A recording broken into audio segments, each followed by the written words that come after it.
Good morning children. आज हम पुनः मधु कांकरिया रचित साना साना हाथ जोड़ी का पाठ का पुनः अध्ययन करेंगे। बच्चों, अब तक हम लोगों ने जाना कि ज्यों ही लेखिका ऊंचाइयों की ओर बढ़ी, उन्होंने स्कूल से लौटते पहाड़ी बच्चों को भी देखा। यहाँ का जीवन कठोर है। एक ही स्कूल था वहाँ। स्कूल में पढ़ने वाले अधिकांश बच्चे अपनी माँओं के साथ काम करते हैं। लेखिका थोड़ा और आगे बढ़ी तब रास्ते संकीर्ण होते जा रहे थे।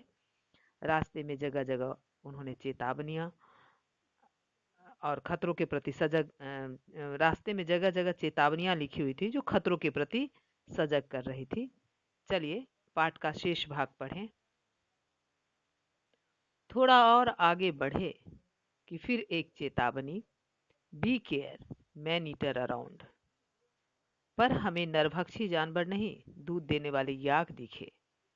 काले काले ढेर सारे याक, पहाड़ों पर गिरती बर्फ से प्राकृतिक ढंग से रक्षा करने वाले घने घने बालों वाले याक। लेखिका आगे बढ़ी तो वहां लिखा हुआ था जो कि आप लोग सावधानी से जाइए, नरभक्षी जानवर वहां मिलेंगे, लेकिन लेखिका को नरभक्षी जानवर नहीं बल्कि याक दिखे। सूरज ढलने लगा था। हमने देखा कुछ पहाड़ी औरतें गायों को चढ़ाकर वापस लौट रही थी। कुछ के सिर पर लकड़ियों के भारी भरकम गट्ठर थे। ऊपर आसमान फिर धुंध और बादलों से घिरा हुआ था। आसमान पर बादल छा गए थे। उतरती संध्या में जीप अब चाय के बगानों से गुजर रही थी। संध्या होने वाली थी और जीप जो है चाय के बगान से गुजर रही थी। फिर एक दृश्य ने मुझे खींचा। नीचे चाय के हरे भरे बागानों में कई युवतियां बोकू पहने चाय की पत्तियां तोड़ रही थी। तो लेखिका ने देखा कि चाय के हरे हरे बागान वहां पर फैले हुए थे और कुछ युवतियां बोकू, जो सिक्किमी परिधान है, पहन करके चाय की पत्तियां तोड़ रही थी। नदी की तरह उफान लेता उनका यौवन और श्रम से दमकता गुलाबी चेहरा। वो बहुत ही खूबसूरत लड़कियां थी। उनका चेहरा एकदम गुलाबी था। एक युवती ने चटक लाल रंग का बोकू पहन रखा था और एक युवती जिसने लाल रंग का सिक्किमी परिधान ऊपर से नीचे तक पहन रखा था।